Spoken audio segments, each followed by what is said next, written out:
We're going to talk right now about a word that a lot of you haven't heard before, biometeorology. It looks at the science between changing weather and the impact on human health. Yeah, so think of it this way. Maybe you or someone you know insists that they can tell when it's going to rain because their joints aching or their head hurting. Well, it turns out those can be real cues from Mother Nature. Our chief meteorologist, Patrick Hammer, is back on the town hall tonight to help us understand why this matters. Hey, Patrick. Hey guys, you can think of biometeorology as medical meteorology, the link between the weather, the Earth's atmosphere, and living things, and in this case, humans.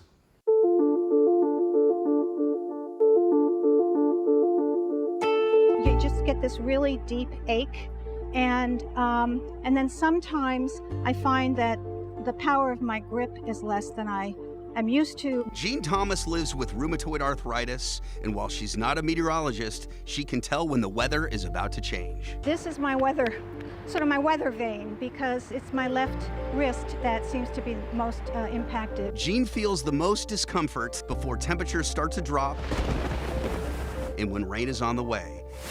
And it's the drop in barometric pressure that precedes the rain events that can cause joint pain. When the barometric pressure falls, the swelling in the knee expands, what's like a water balloon expands, and the stretch receptors fire, and you feel pain.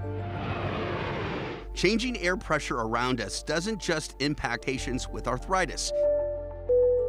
If you've ever flown in an airplane or taken a ride on a roller coaster, your ears might have popped.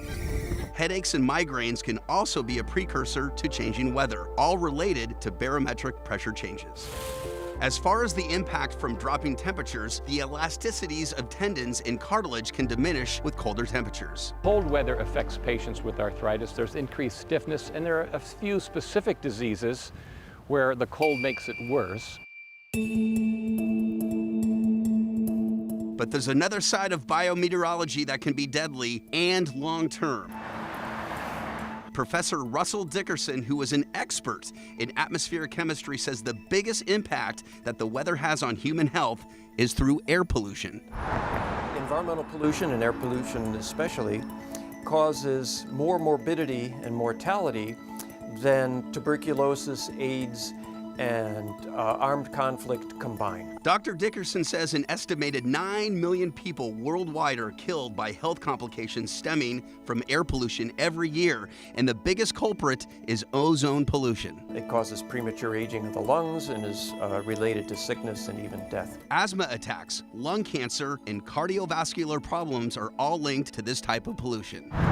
Cars, trucks, power plants, and even vegetation on hot summer days can cause ozone. And while ozone levels here in Western New York have improved tremendously, there's still a long ways to go for truly clean air. Patrick Hammer, Channel 2 News. Thank you, Patrick. And Storm Team 2 meteorologist Elise Smith is here with us now in the studio. Yeah, so Elise, we mentioned that air quality here locally has improved over time, and this is also the time of year that it's usually pretty good. Yeah, because it's winter and we have a lack of ozone typically. So our air quality here in Western New York, again, Michael, very good, mainly because of the time of year. Here's the current air quality index in Buffalo using the air quality index, AQI. You can see that every center in Western New York is reporting good air quality, and this is no surprise. Winter typically coincides with the cleanest air. The opposite of that is summer because of that thing we mentioned called ozone. Hot, humid, and calm weather days can trap ozone near the surface, and sunlight and warming is what leads to an increase in ozone formation. Now, ozone has a more regular and larger impact in bigger cities like New York City or Los Angeles, but here locally, Lake Erie actually helps protect us with a nice lake breeze, gets air moving to limit ozone impacts to some extent. But whenever we get those heat advisories or excessive heat warnings, they're rare for Buffalo, but when we get those, that's when we could see some ozone near the surface during the summer, and watch out for any health precautions. Yeah, we get those alerts anytime there is something, and we get a lot more for downstate than we do for Western New York, thankfully. Yeah. It just underscores that everything is really connected with all of us, with the world around us. It really is, yeah. Gives you something else to study. I know, right? Just keep adding it on. That's right. Thank you so much, and thank you everybody for joining us for our 5:30 Town Hall. We'll leave you with our text line number.